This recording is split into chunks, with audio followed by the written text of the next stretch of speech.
السلام عليكم ورحمة الله وبركاته.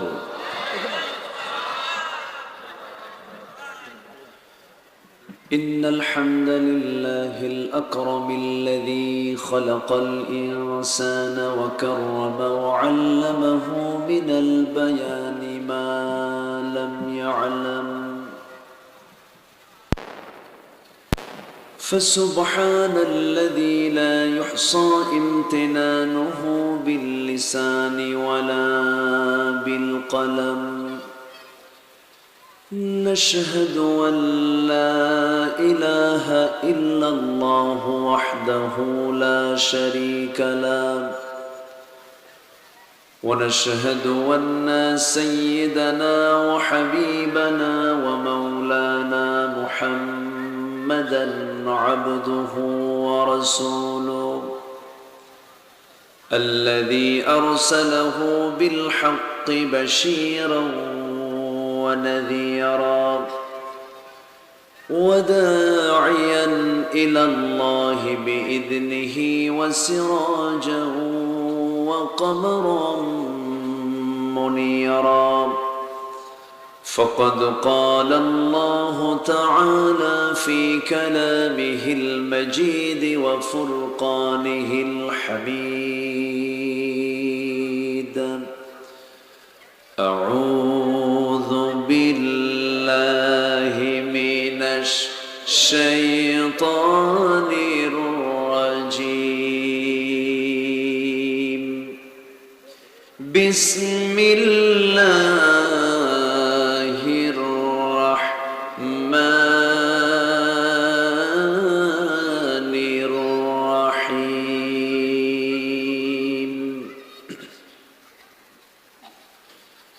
يا أيها الناس كلوا مما في الأرض حلالا طيبا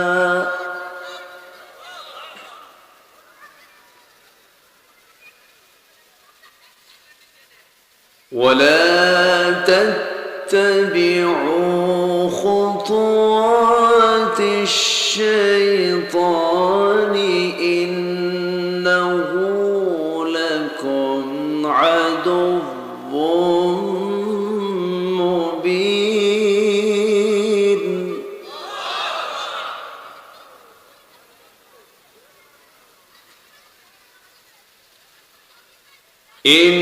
إنما يأمركم بالسوء والفحشاء وأن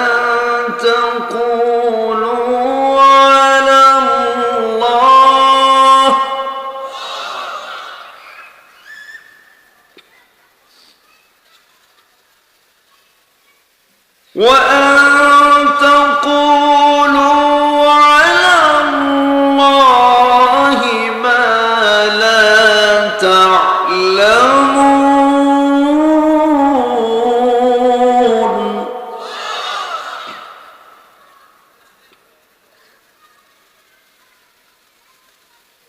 وإذا قيل لهم اتبعوا ما أنزل الله قالوا بل نتبع ما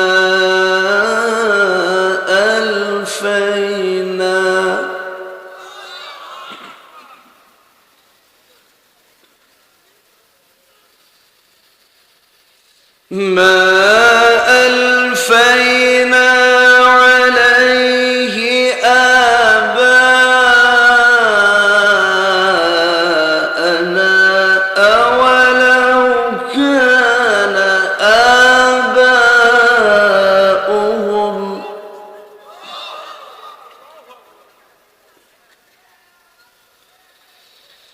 أولو كان آباؤهم لا يعقلون شيئا ولا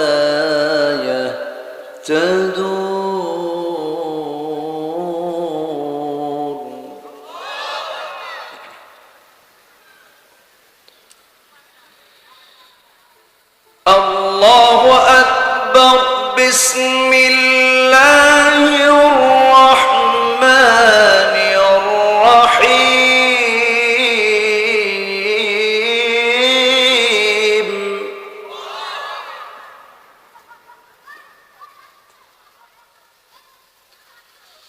إن الله وملائكته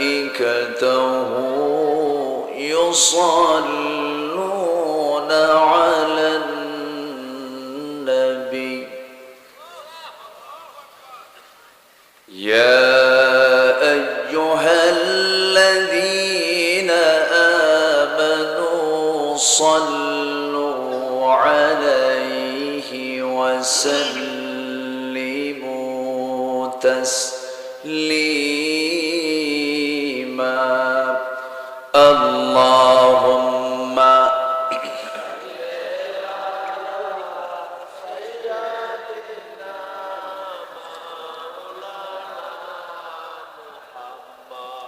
وعلى آل سيدنا شفيعنا محمد. একটু মোহাব্বত দিয়ে নবীর প্রেমে মাতোয়ারা হয়ে জবান খুলে আওয়াজ দিয়ে জোড়ালো কণ্ঠে সবাই বলুন আল্লাহুম্মা সাল্লি আলা সাইয়্যিদিনা মাওলানা মুহাম্মদ ওয়া আলা আলি সাইয়্যিদিনা শাফিয়ানা মুহাম্মদ. فمحمدنا هو سيدنا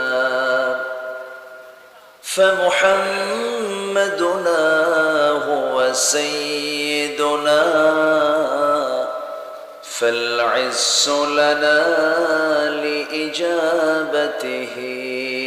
اللهم صل على سيدنا مولانا محمد وعلى آل سيدنا.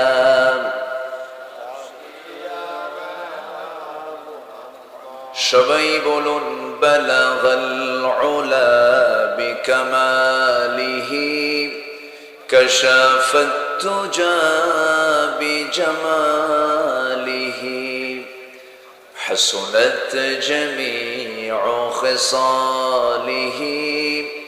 سلوا سراج الملة تمهي فخر دو عالم دلبار مولاه شريف الأنبياء نسخا كل أديان دغره بلغ العلا بكماله كشف التجى بجماله حسنت جميع خصاله. سلوا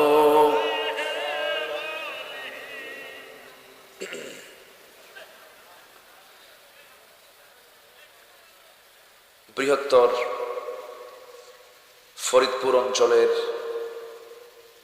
রাজবাড়ী জেলার সদর উপজেলার গোলন্দমোড় পাটোয়ারি বাড়ির সামনে আয়োজিত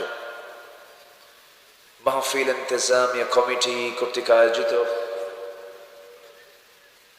৬৪তম দুদিনব্যাপী ঐতিহাসিক তাফসীরুল কোরআন মাহফিল ও দোয়ার মাহফিল ২০২৪ 13 এবং 14 ফেব্রুয়ারিতে অনুষ্ঠিত আজকের এই সমাপনী দিবসের সম্মানিত সুযোগ্য সভাপতি, মাহফিল পরিচালনা কমিটির সম্মানিত সভাপতি জনাব আব্দুর রশিদ পাটোয়ারি, আজকের মাহফিলের বরেণ্য অতিথি ভান্ডারিয়া দরবার শরীফের সম্মানিত পীর সাহেব মুহতারাম মাওলানা অধ্যক্ষ আবুল ইরশাদ মোহাম্মদ সিরাজুল মুনির হাফিজাহুল্লাহ, আজকের মাহফিলের সম্মানিত উপস্থাপক, সার্বিক পৃষ্ঠপোষকতায় আমার প্রিয় ভাইজান কামাল ভাই সহ উপস্থিত হাজারাত উলামায়ে কেরাম, ফদলায়ে ইজম, সুশীল সমাজ, জাতির শ্রেষ্ঠ সন্তান, শিক্ষক মণ্ডলী, জাতির বিবেক, সাংবাদিক বৃন্দ, সামনে উপস্থিত, দূরে কাছের বিভিন্ন স্থান থেকে ছুটে আসা কালেমার ঝান্ডাবাহী, তাওহীদের পতাকাবাহী, দ্বীন ইসলামের নর শারদুল বীর মুজাহিদ, প্রাণ প্রিয় সম্মানিত দ্বীনী ভাইরা, আড়ালে বসে আছেন শ্রদ্ধেয়া সম্মানিতা মা বোনেরা, আলোচনার সূচনায় আনুষ্ঠানিকতার মধ্য দিয়ে আমার পক্ষ থেকে আবারও দিল খোলা সালাম, আসসালামু আলাইকুম ওয়া রাহমাতুল্লাহি ওয়া বারাকাতুহু। সবাই কেমন আছেন? আমার উল্টা প্রশ্ন করলেন, এ তো মুহাব্বতের লক্ষণ, ভালোবাসার লক্ষণ। জি, আপনি ভালো, আমিও ভালো, আলহামদুলিল্লাহ। আল্লাহ যেন আমাদেরকে জান্নাত পর্যন্ত নিয়ে যান ভালোভাবে, জোরে বলি আমিন। জি, সম্মানিত হাজিরিন, দেখতে দেখতে 8টি বছর পার হলো। আমার এবছর দিয়ে 8 বছর পূর্ণ হবে। আমার নিজের সাজানো কিছু প্রোগ্রামের মধ্যে একটি প্রোগ্রাম হলো এই পাটোয়ারি বাড়ির এই প্রোগ্রাম। আরেকটা মাহফিল আমার আছে সিরাজগঞ্জ, 19 বছর। কত বছর? 19 বছর হলে আমি সেখানে আছি। তো এরকম গোটা দেশে টেকনাফ, তেতুলিয়া, সুন্দরবন, বান্দরবন, তো বিভিন্ন জায়গায় যাই। তো মাহফিলের স্মৃতিপটে থেকে থাকে এই মাহফিল বিশেষভাবে। তো আমাকে, আপনাকে, যিনি এমন সুন্দর আয়োজনে শামিল হওয়ার সুযোগ দিলেন, কালেমাতুর শুকর আদায় করছি, মুহাব্বাতান বলে উঠছি আলহামদুলিল্লাহ। জোরে বলি আলহামদুলিল্লাহ।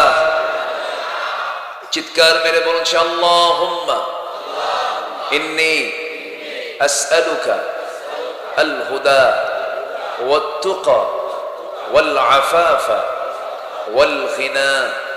সবাই বলি আল্লাহুম্মা লাকা আসলামতু ওয়া বিকা আমানতু ওয়া আলাইকা তাওয়াক্কালতু ওয়া ইলাইকা আনাবতু ওয়া বিকা খাসামতু। আমরা আল্লাহ তাআলার শুকর আদায় করে নিলাম। সম্মানিত হাজিরিন, আমি আমার অভ্যাস অনুযায়ী সর্বকালের, সর্বযুগের সর্বশ্রেষ্ঠ কালজয়ী কিতাব, আসমানি গ্রন্থ আল কোরআন আল মাজিদের সবচেয়ে দীর্ঘতম, সবচেয়ে বৃহৎ সূরা সূরাতুল বাকারা থেকে আমি কয়েকটা আয়াতে কারিমা তেলাওয়াত করেছি। তেলাওয়াতকৃত আয়াতগুলোকে সামনে রেখে কিছু কথা আমি বলতে চাচ্ছি। আমাকে সময় দেওয়া যাবে তো? সবাই কি সময় দিতে প্রস্তুত আছেন? জোরে বলি ইনশাআল্লাহ। আমি সূরাতুল বাকারার 167-68 থেকে শুরু করে মোটামুটি 71 পর্যন্ত আমি এই 3-4টি আয়াতে কারিমা তেলাওয়াত করেছি, যার ভিতরে আল্লাহ তাআলা মানব মণ্ডলীকে হালাল এবং পবিত্র কিছু খেতে বলেছেন। তাহলে আমরা যা খাবো, হারাম খাবো না হালাল খাবো? হালাল। এটা অর্ডার কোন মোল্লার, কোনটা দিয়েছেন কে? আল্লাহ তাআলা। আমি আজকে আমার সাবজেক্ট আগে আমি ফাইন্ড আউট করে দিচ্ছি। আমার সাবজেক্টের আজকে মূল বিষয়টা হলো হালাল গ্রহণ, হারাম বর্জন। হালাল গ্রহণ, হারাম বর্জন। অ্যাকসেপ্ট লেজিটিমেট আর ডিনাই প্রহিবিটেড। হালালকে আমরা গ্রহণ করব, হারামকে আমরা ডিনাই করব, বর্জন করব। যদি এটা যদি কারো কোনো বান্দার ক্লিয়ার থাকে, জান্নাত তার জন্য একদম ক্লিয়ার। জোরে বলে সুবহানাল্লাহ। আসুন আমরা এক রাত পাই তো, আমি তো দুরাত দিতে পারি না, আমার মন চায় কিন্তু সম্ভব হয়ে ওঠে না। আমার এরকমও মাহফিল ছিল 2011 সালে পাবনার দারুল আমান ট্রাস্ট। আমাদের যিনি কোরআনের পাখি, যিনি আজকে তিনি সমাহিত, দুনিয়া থেকে বিদায় নিয়েছেন, উনি 2010 সালে যখন ইনসাইড চলে গেলেন, এরপর থেকে 2011, 12, 13, 14 একটানা 3 দিন ব্যাপী তাফসীর মাহফিল আমি করেছি পাবনা দারুল আমান ট্রাস্টে। ওই যে শেষ হলো আর পারলাম না, এরপর থেকে মাহফিলগুলো একটু ছন্দপতন হয়েছে গোটা দেশেই। অনুমতি, পারমিশন, এই ওই দিস অ্যান্ড দ্যাট সব মিলে মাহফিলে এর পর্যন্ত, এর মাঝেও যে এই মাহফিলটা চলমান, বলি আলহামদুলিল্লাহ। জোরে বলি আলহামদুলিল্লাহ। সম্মানিত ভাইয়েরা, আমি কোন সূরা থেকে যেন তেলাওয়াত করেছি বলুন তো? সূরাতুল বাকারা। 8 বছর তো, আমার শ্রোতাগুলো তো সব পুরাতন, তো আমি খুবই খোলামেলা কথাগুলো বলবো। জোরে বলি ইনশাআল্লাহ। মাইকোলাকে ধন্যবাদ সুন্দর প্রেজেন্ট দেওয়ার জন্য। আলহামদুলিল্লাহ, খুব সুন্দর সাউন্ড সিস্টেম। এবার আমি 8 বছরের মধ্যে আমার মনে হয় আজকে এবছরই আমার মনে হয় কামাল ভাই খুব এটাকে মাথায় নিয়েছেন। তো সুন্দর তার সুন্দর মানে যে সাউন্ড তিনি সিস্টেম উপহার দিয়েছেন, আলহামদুলিল্লাহ বলেন। কিন্তু মাইকোলার মুখে দাঁড়িয়ে নেই। নামাজ হয়েছে, এশার নামাজ হয়েছে, এশার নামাজ হয়েছে তো, যাক আলহামদুলিল্লাহ। বেশি ওয়াজ শোনে বেশি কে বলেন তো? যে যাই হোক, আসুন আমরা এখন মূল আলোচনার দিকে চলে যাচ্ছি। সম্মানিত ভাইয়েরা, সবচেয়ে বড় সূরার নাম কি বলুন তো? সবচেয়ে ছোট সূরার নাম কি? সূরা কাউসার। সূরা কাউসার। সবচেয়ে বড় সূরা বাকারা। এগুলো যদি বিসিএস পরীক্ষার ইন্টারভিউতে যদি ধরা হতো তাহলে কত ভালো হতো জাতিটা। যদি ইন্টারভিউতে যদি বলা হতো, ভাইবাতে যদি বলা হতো বিসিএস পরীক্ষা, তুমি মুসলিম, হ্যাঁ, নামাজ পড়া কি ফরজ, কোরআন তেলাওয়াত সহি করা কি ফরজ, একটা পৃষ্ঠা কোরআন তেলাওয়াত করে শোনাও। বলেন তো জাতির কারো কি কোরআন তেলাওয়াত গলত থাকতো? ভুল থাকতো? থাকতো। আমি মালয়েশিয়া গিয়েছিলাম, এই বছর প্রোগ্রাম ছিল। মালয়েশিয়ার 60% সেখানে মুসলমান, বাকি চায়না আরো বিভিন্ন ধরনের সেখানে বসবাস করে, অন্যান্য জাতি, অন্যান্য ধর্মের। 60% মুসলমান। Doctor Anwar Ibrahim, doctor Mahathir মোহাম্মদের দেশে আমি খুঁজে পেলাম না গলত অশুদ্ধ তেলাওয়াতের কোনো মুসলমানকে আমি পাই নাই। কেন জানেন? সে দেশে ক্লাস 8 লেভেলে উঠলেই 4 থেকে 5 পারা কোরআন সবার মুখস্থ হয়ে যায়। সিস্টেমটা এমন, পদ্ধতি এমন। সম্মানিত ভাইয়েরা, কিন্তু সেই পদ্ধতি আমরা পাই না, সেই সিস্টেমটা আমরা পাই না, সেই কারিকুলামটা আমরা পাই না বলি আমাদের এই দশাটা হয়েছে। এটা তো অটোমেটিক হয়ে যাওয়ার কথা মুসলিম পরিবারে, তাই না? কিন্তু এটা একটা মানে একটা পরিকল্পিত একটা প্ল্যান আমার কাছে মনে হয়। কারণ কোরআন জাতি পড়তে পারবে না কেন? জাতির এমনি শেখা হয়ে যাবে, ঠিক কিনা? শেখা হয়ে যায়, অটোমেটিক যেন চলে আসে, এরকম সিস্টেম হওয়া উচিত বলে আমি মনে করি সংখ্যাগরিষ্ঠ মুসলিম দেশে। সম্মানিত ভাইয়েরা, তারপরে সূরাতুল বাকারার আয়াত সংখ্যা হলো 286। 286। কোরআন যে আল্লাহর কিতাব, কোরআন যে আল্লাহ নাজিল করেছেন, এটাকে সত্যায়ন করার জন্য এই কিতাবের সঙ্গে আমাদের সম্পর্ক রাখা দরকার সবচেয়ে কম না সবচেয়ে বেশি? কোরআন যে আল্লাহর কিতাব, শুধু একটা এক্সাম্পল দিয়ে আমি আমার মূল আলোচনার দিকে চলে যাচ্ছি। আয়াত সংখ্যা কতগুলো বলেন তো? 286। আচ্ছা, 286 অর্ধেক কত বলেন তো? বলেন 143। আমি মনে হয় কষ্ট দিচ্ছি, খুঁজে শুনতে আসলাম ওয়াজ, শিখানো অঙ্ক, এটা আবার কেমন কথা, এরকম ভাবতেছেন না তো? 143। আমি বলার কারণ আছে, কোরআন যে আল্লাহর কিতাব, দেখেন আল্লাহ তাআলা সেটিং এর সাথে অর্থের মিল রেখেছেন। আয়াতটা যেখানে দিয়েছেন আবার তার সাথে অর্থ মিল রেখেছেন। কেমন করে দেখেন, আসুন আমরা 143 নম্বর আয়াতে যাই। আল্লাহ রাব্বুল আলামিন এই জায়গায় কি বলছেন? আল্লাহ রাব্বুল আলামিন বলেন, وكذلك جعلناكم أمة وسطا لتكونوا شهداء على الناس ويكون الرسول عليكم شهيدا। আমি এমনই করে তোমাদেরকে মধ্যম জাতি করে দুনিয়াতে পাঠিয়ে দিয়েছি। এই যে আল্লাহ বলেন, আমি তোমাদেরকে এমনই করে মধ্যম জাতি করে পাঠিয়ে দিয়েছি। আল্লাহ তাআলা অর্থের ক্ষেত্রে মধ্যম শব্দটা প্রয়োগ করেছেন, আমরা মধ্যম জাতি, এবং আয়াতটা সেটিংও করেছেন, সাজিয়েছেন, সামনেও নয় শেষেও নয়, ঠিক মাঝখানে 143। যেরকম সুবহানাল্লাহ। তাহলে আমার আল্লাহর এই কিতাবটা অগোছালো না গোছালো? এলোমেলো না সাজানো? একদম সাজানো গোছানো কিতাব। যিনি আসমানকে সাজিয়েছেন, যিনি আসমানকে সুসজ্জিত করেছেন, ডেকোরেট করেছেন অসংখ্য তারা দিয়ে, সে তারাগুলো যদিও দেখতে জোনাকির মতো আমার চোখে, কিন্তু এক একটা তারকার এরিয়া হলো 33 কোটি গুণ বড়। এক একটা তারকা হলো সূর্যের চাইতে। জোরে বলে সুবহানাল্লাহ। এই অসংখ্য তারা দিয়ে আকাশকে ডেকোরেট করেছেন যিনি, তিনি আমার কে? আল্লাহ তাআলা। কি সুন্দর করে সাজিয়েছেন আকাশকে। এরকম করে 7টা আকাশকে তিনি সাজিয়েছেন। আল্লাহ এক আকাশের মালিক না 7 আকাশের মালিক? অগোছালো না গোছালো? এক সমুদ্র না 7 সমুদ্র? সাবআতু আবহুর, 7 সমুদ্র এলোমেলো না গোছানো? গোছানো। সেই মহান রব্বুল আলামিন সাজানো আকাশ, সাজানো পৃথিবী, সাজানো সাগর সমুদ্র এবং সূক্ষ্ম সৃষ্টির কারিগর আল্লাহ তাআলা মানব সৃষ্টি সহ অসংখ্য সৃষ্টি এই পৃথিবীতে রেখেছেন। সব অগোছালো, অপরিকল্পিত না সাজানো পরিকল্পিত? সাজানো পরিকল্পিত। আমার আপনার হার্ট ওজন আর কত কেজি হবে, কিন্তু একটা প্রাণী আছে জলজ এবং স্থলজ উভয় স্থলভাগ এবং জলভাগের মধ্যে সবচেয়ে বড় একটা প্রাণী হলো তিমি।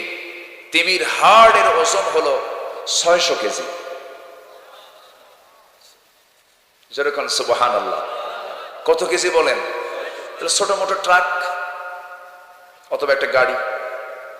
তাহলে এখন ধরেন 600 কেজি ওজনের যদি একটা গাড়ি যায়, ওর মেশিনের আওয়াজ আছে না? আছে।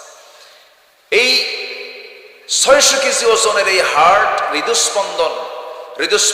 স্পন্দিত হয় প্রতি মিনিটে 8 থেকে 10 বার। আর এই স্পন্দনের আওয়াজটা শোনা যায় 3 থেকে 4 মাইল দূর থেকে। জোরে বলি সুবহানাল্লাহ। সূক্ষ্ম পরিকল্পনা কার? আসতে বলবেন না কার? একটা পিঁপড়া কত ছোট প্রাণী, তার মধ্যে হার্ট আছে না নাই? ওর ওজন কয় কেজি বলেন? ওর ওজন আছে? চোখই তো পড়ে না। আবার ওই পিঁপড়ার আওয়াজ আবার একজন পয়গম্বর শুনতে পারতেন। পিঁপড়া কথা কয়, পিঁপড়ার আওয়াজ হয়, কথা বলে, এটার আওয়াজও শুনেছেন একজন পয়গম্বর। তিনি কে বলেন? কি ওয়াজ করবো আর বলেন তো? সবাই তো পারে। পাড়া লোকের কাছেই তো বলতে হয়, তাই না? হ্যাঁ, জানা লোকের কাছেই বললে এটা আরো ঝালাই হয়ে যায়। মুসলমান তো জানতেই হবে। তাহলে এই পৃথিবীতে কোনো ভাষাবিদ কেমন আছে যে সুলাইমানকে টিঙ্গা যায়? আছে এরকম কেউ? আছে ভাষাবিদ যে পিঁপড়ের ভাষা বোঝে? কয়েক লাইন ইংলিশ পারলে তো বাংলা কই না? আছে না কিছু? ভাই তুমি এত ইংলিশ কও কেন? ভাই সরি, জীবনকে পরিবর্তন করার জন্য বেশি কিছু লাগে না। আমার বন্ধুগণ, জান্নাত পাওয়ার জন্য যদি আমরা এই হাদিসকে ফলো করি, আর আমি যে তেলাওয়াত করেছি যে আয়াতটা, সে আয়াতটা যদি আমরা ফলো করি, জান্নাত পাওয়ার জন্য কিছু লাগবে না। আমরা যদি জাগতিক জীবনে হালালকে হ্যাঁ বলি, হারামকে না বলি, আল্লাহ হালালকে হ্যাঁ বলার কারণে এই বান্দার জন্য জান্নাতকে হ্যাঁ বলবেন, হারামকে না বলার জন্য ওই বান্দাকে জাহান্নামের জন্য না বলবেন। বান্দা অনায়াসে জান্নাতে চলে যাবে, কেউ তাকে বাধা দেবে না। জোরে বলি সুবহানাল্লাহ। আমার কথাই কি অসুবিধা হচ্ছে আপনাদের? আলোচনা চালিয়ে যাই, জোরে বলি ইনশাআল্লাহ, জোরে বলি ইনশাআল্লাহ। বসো। আমি গত বছর কি আলোচনা করেছি, তার আগের বছর কি কথা বলেছি, তার আগের বছর কি কথা বলেছি, সব আমার নোট আছে, আমার মাথায় আছে। এমন করে জান্নাত পাওয়া যাবে না। হালালকে ক্লিয়ার করতে হবে, হারামকে ক্লিয়ার করতে হবে। হারামকে শরীর থেকে মাইনাস না করে, জীবন থেকে মাইনাস না করে, আমার আমল থেকে, কর্ম থেকে, ব্যবসা থেকে, চাকরি থেকে, সব জায়গা থেকে হারামকে না মাইনাস করে আমি যদি হারামকে প্লাস করে যদি কোনো আমল করি, আল্লাহর দরবারে কোনো ইবাদত মঞ্জুর হবে না। নাউজুবিল্লাহ। সাইয়্যিদনা আবু বকর সিদ্দিক রাদিয়াল্লাহু তাআলা আনহু গভীর রাতে প্রচন্ড ক্ষুধা পেট নিয়ে বাড়িতে ঢুকলেন। বউটাকে লক্ষ্য করে বলছেন, বউ আমার কোনো খাবার আছে নাকি? হ্যাঁ আছে খাবার, এই যে খাবার, আপনি খান। প্রশ্ন করলেন না, ক্ষুধার যন্ত্রণায় তিনি খেয়ে ফেললেন। এরপরে বললেন, শোনো, এই খাবারের উৎসটা কি? এই খাবার তুমি কোথা থেকে পেয়েছো আমাকে বলো তো। উৎস যখন তিনি জানলেন, তার কাছে সন্দেহ লাগলো, হারাম মনে হলো। মুখের মধ্যে 5টা আঙ্গুল ঢুকায় দিয়া জোর করে বমি করে ফেলে দিয়ে বললেন, শোনো আমার স্ত্রী, আল্লাহর কসম করে বলি, হারাম কোনো খাবার পেটের মধ্যে গেলে কোনো ইবাদত তার মঞ্জুর হবে না। একজন সাহাবী সাদ বিন আবি ওয়াক্কাস রাদিয়াল্লাহু তাআলা আনহু যে দোয়া করতেন সেই দোয়াই কবুল হয়ে যেত। সবাই বলেন, সাদ রে, তুমি যখনই হাত উঁচু করার সঙ্গে সঙ্গে দোয়া কবুল হয়ে যায়, এর কারণটা কি? সাদ বিন আবি ওয়াক্কাস বলেন, শোনো, আমার ব্যক্তিগত তেমন কোন আমল তেমন কিছু নাই, তবে একটা আমল আমি করি, সেটা হলো আমি আমার জীবনে কোনো খাবার আমার পেটের মধ্যে কখনো আমার জানা মতে কোনোদিন হারাম একটা দানাও পেটের মধ্যে তুলি নাই। জোরে বলি সুবহানাল্লাহ।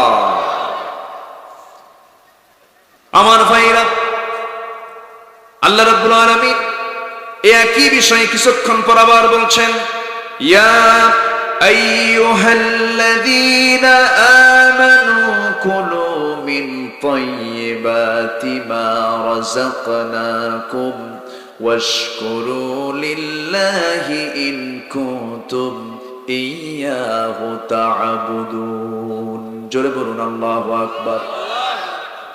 ঈমানদারেরা, তোমরা যা খাবে, তোমার আমি যে রিজিক দিয়েছি সেই রিজিক থেকে তোমরা পবিত্র, হালাল জিনিস তোমরা ভক্ষণ করবে, হারামের কাছে যাবে না। আল্লাহ রাব্বুল আলামিন হারাম করে দিয়েছেন, আবার কি কিতাব বলছেন, হারাম খাবার কিন্তু বেশি না, হালাল খাবার বেশি না, হারাম খাবার বেশি। হারাম খাবারের সংখ্যা বেশি না হালাল খাবারের সংখ্যা বেশি? হালালই বেশি তো। কেন না? হারাম খায় বেশি, কিন্তু খাবারের যে পরিমাণ আল্লাহ তাআলা হারাম বেশি দিয়েছেন না হালালি বেশি দিয়েছেন? হারাম তো বেশি কিছু না। সুদ খাওয়া কি হারাম? হারাম প্রাণীও বেশি না। আল্লাহ রাব্বুল আলামিন বলেন, ইন্নামা হাররামা আলাইকুমুল মাইতাতা ওয়াদ-দামা ওয়া লাহমাল খিনজির ওয়া মা উহিল্লা বিহি লিগাইরিল্লাহ ফামান ইদতুররা গায়রা বাগিন ওয়ালা আদিন ফালা ইসমা আলাইহি ইন্নাল্লাহা গফুরুর রহিম। জোরে বলুন আল্লাহু আকবার। তোমাদের জন্য মৃত প্রাণীকে হারাম করা হয়েছে, রক্তকে হারাম করা হয়েছে, শুকুরের মাংসকে হারাম করা হয়েছে, আল্লাহর নামে জবাহ হয় না এমন প্রাণীকে হারাম করা হয়েছে। এখানে একটা প্রশ্ন আসতে পারে, সেটা হলো মৃত প্রাণী খাওয়া যাবে না, মৃত ছাগল খাওয়া যাবে না, মৃত মুরগি খাওয়া যাবে না, মৃত গরু খাওয়া যাবে না, মৃত মহিষ খাওয়া যাবে না, কিন্তু সাগরের যে মাছগুলো এটা কি জীবিত বেশি না মরা বেশি? খাওয়া জায়েজ আছে না নাই? আছে না নাই? কেন? প্রশ্ন আছে না? অবলম্বন করা যাবে না। আপনি একটা মহিলাকে পছন্দ করতেই পারেন। ও যুবক, তোমার কাছে একটা মেয়ে ভালো লাগতেই পারে, ভালো লাগবে, এটা স্বাভাবিক, কারণ পুরুষ নারীর দিকে আকর্ষিত হবে, নারী পুরুষের দিকে আকর্ষিত হবে, এটা ন্যাচারাল। এটা কে করে দিয়েছেন? আসতে বলবেন না, কে করে দিয়েছেন? কিন্তু আল্লাহ দেখতে চান বান্দা বান্দের এই সম্পর্ক বৈধ না অবৈধ। কি সম্পর্ক দেখতে চান আল্লাহ? হারাম না হালাল? হালাল সম্পর্ক দেখতে চান। বিবাহ পূর্ব যত সম্পর্ক আছে সমস্ত সম্পর্কগুলো হলো অবৈধ। ওয়ালা মুত্তাখিদি আখদান ওয়ালা মুত্তাখিদাতি আখদান, গোপন গোপন কোন সম্পর্ক তৈরি করা যাবে না। কিন্তু আজকে দেখবেন, আগে হোটেল তৈরি হতো লোকালয়ে, মানুষের মাঝে বেশি হোটেল থাকতো, খাবার হোটেল থাকতো। আজকে হোটেলগুলো লোকালয়ে বেশি না আড়ালে বেশি? লক্ষ্য করছেন কি আপনারা? এগুলো লোকালয়ে বেশি না আড়ালে বেশি? আড়ালে বেশি। এবং অনেক দূরে গ্রামের ভিতরে নিরিবিলি একদম কবুতরের ঘর বানায় রাখছে। কিসের ঘর? মানে জোড়ায় জোড়ায় যেন বসে থাকে। হ্যাঁ, পার্ক না, পার্ক তো আছে, লেখা থেকে শিশু পার্ক, কিন্তু বসে আছে শিশুর মায়েরা, খেলারা, ঠিক কিনা? আর 14ই ফেব্রুয়ারি তো আমি এখানে আসি, এ একটা ঐতিহাসিক দিন আজকে, না? দিন তো পার হলো। হ্যাঁ, ফাইন, আপনি সুন্দর কথা বলেছেন। ওয়ালা তাকরাবুজ জিনা ইন্নাহু কানা ফাহিশাতাও ওয়া সাআ সাবিলা। 14ই ফেব্রুয়ারি এটা একটা নিকৃষ্ট পথ। ওয়া সাআ সাবিলা, ওয়া সাআ সাবিলা, ঠিক কিনা? এগুলোকে যারা প্রমোট করছে, 14ই ফেব্রুয়ারি, 31শে ডিসেম্বর, 1 এপ্রিল, তারপরে 1 বৈশাখ, 1 এপ্রিলও আছে, 1 এপ্রিল, 1 বৈশাখ সহ এই সমস্ত যে দিবসগুলো, এই সমস্ত দিবসের সাথে ইসলামের ন্যূনতম কোনো সম্পর্ক নাই, ঠিক কিনা? কোনো সম্পর্ক নাই। আমরা এই সমস্ত কথা বললে আমরা হয়ে যাই মৌলবাদী, ধর্মান্ধ, রক্ষণশীল, কট্টরপন্থী, জঙ্গি, ঠিক কিনা? জঙ্গি হয়ে যায়। যত বলেন, যত খুশি করেন না কেন, ইমানদারকে ইমানদারের লাইন থেকে এক চুল পরিমাণ নড়াতে পারবেন না, ঠিক কিনা? যুগে যুগে যারা সঠিক ইমানদার, তারা হাসতে হাসতে বাতিলদের অত্যাচার সহ্য করে করে দুনিয়া থেকে বিদায় নিয়েছেন। মাথা নত করেননি তারা কারো কাছে, তারা মাথা বিক্রি করেননি। ইমাম ইবনু তাইমিয়া রাহমাতুল্লাহ আলাইহি দামেস্কের জেলখানায়, কিসের জেলখানায়? দামেস্কের জেলখানায়, জেলার জেল সুপার এসে কান্দে আর বলে, হুজুর আমারে মাফ করে দিয়ে। কেন? কিচ্ছু করতে পারতেছি না আপনার জন্য, আপনাকে অযথা ধরে রাখছে, আমরা অসহায়, আমরা হুকুমের গোলাম, তো আমাদের কি এর জন্য কি আমাদের জবাবদিহি করা লাগবে? ইমাম ইবনে তাইমিয়া বললেন, তোমাদের মতো ব্যক্তির কারণে জালিমরা জুলুম করার সুযোগ পায়। কথা বোঝা যায়? আহমদ ইবনে হাম্বলকে জেলখানা আটকিয়ে রেখেছে, সেম একই প্রশ্ন তিনি একইভাবে উত্তর দিয়েছেন। শোনেন, কোরআন তেলাওয়াতে রক্ত ঝরানোর প্রয়োজন হয় না। কোরআন শুধু তেলাওয়াত করলে পুরস্কার পাওয়া যায়, আন্তর্জাতিকভাবে অনেক স্বীকৃতি পাওয়া যায়। কেউ আপনাকে অসম্মান করবে না কোরআন তেলাওয়াত করলে। কোরআন তেলাওয়াতে সম্মান পাওয়া যায়, আর কোরআন প্রতিষ্ঠার সংগ্রাম করতে গেলে কল্লা দিয়ে দিতে হয়। সম্মানিত ভাই, মুরব্বীতে দাঁড়ায় উঠতেছে, বুঝতেছে, যদিও হ্যাঁ খুব সুন্দর ভাষা এই এলাকার, না? ফাইন করে বললো না? এই এলাকার ভাষায় তো এটা না? জি আলহামদুলিল্লাহ, ভাষাগুলো অনেক সুন্দর, বলি আলহামদুলিল্লাহ। আলোচনা চালিয়ে যাই, আলোচনা চালিয়ে যাই। সম্মানিত ভাইরা, আমার দিকে তাকান। তাহলে একই কোরআন একজন তেলাওয়াত করে সে পুরস্কার পায়, আবার একই কোরআন যে প্রতিষ্ঠার সংগ্রাম করে তাকে দুনিয়া থেকে বিদায়ী হতে হয়।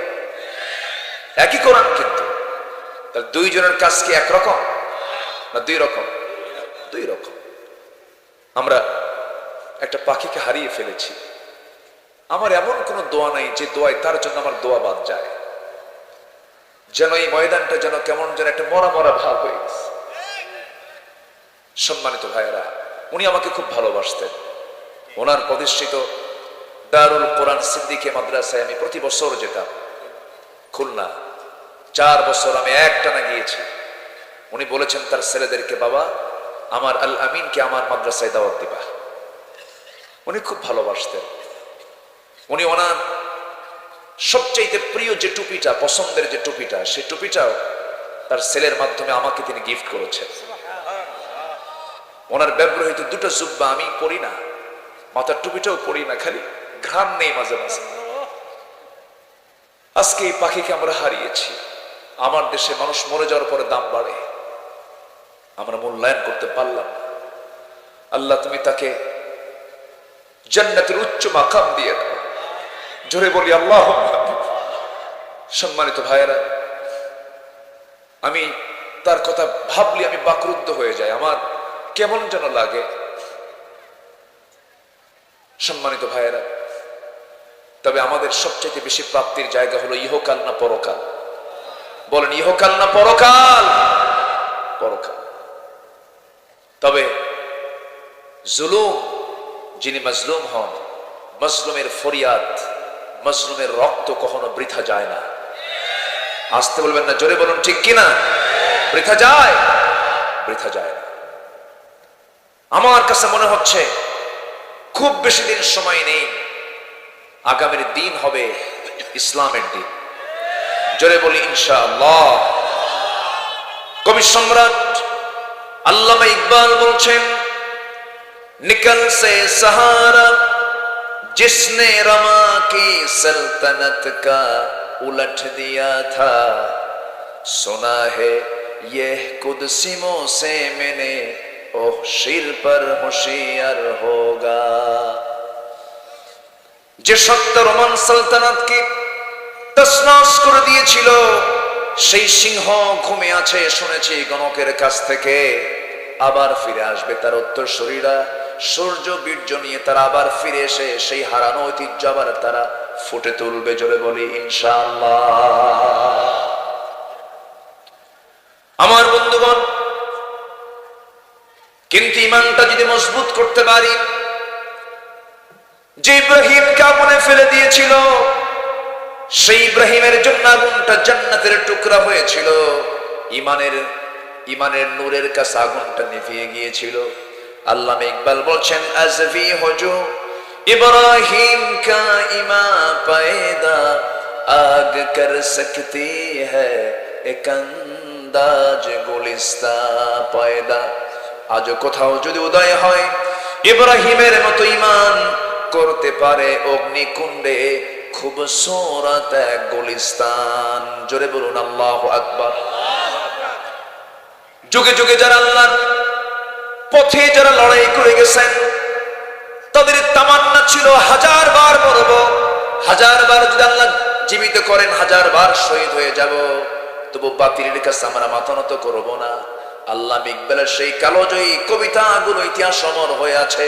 আরেক জায়গায় তিনি বলছেন, বাতিল সে দবনে ওয়ালে, বাতিল সে দবনে ওয়ালে आया सिमा नहीं हम उबर कर चुका है तो इम्तिहा हमारा।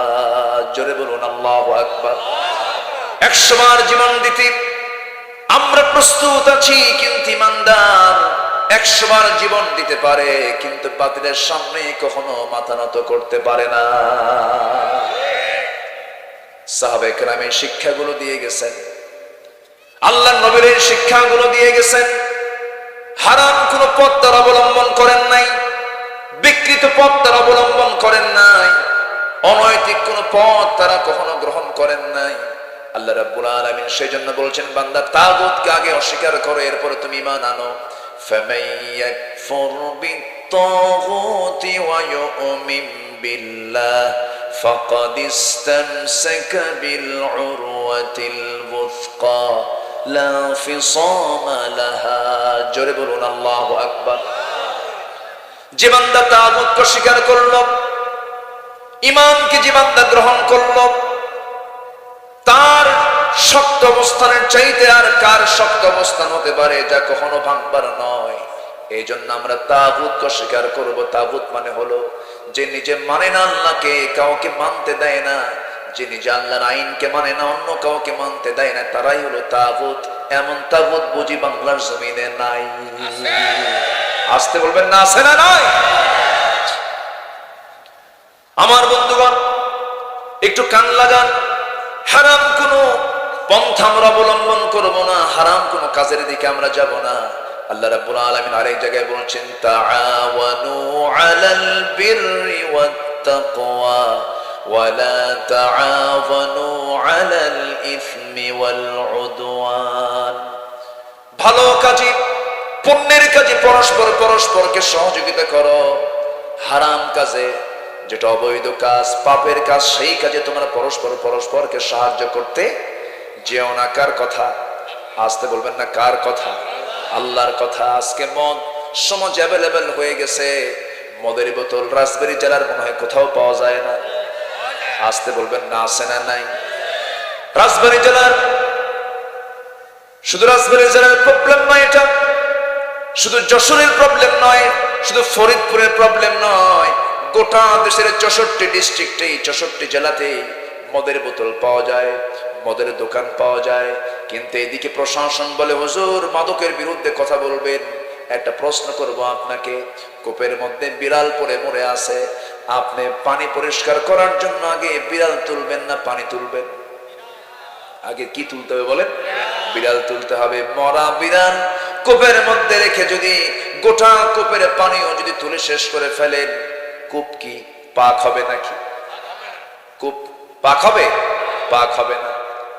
মদের ফ্যাক্টরি রেখে দিলেন, মদের লাইসেন্স রেখে দিলেন, কিয়ামত পর্যন্ত আপনি ওয়াজ করেন, মাদক দ্রব্য নিয়ে আপনি কথা বলে ওয়াজ করে যান, কোনোদিন বন্ধ করতে পারবেন না।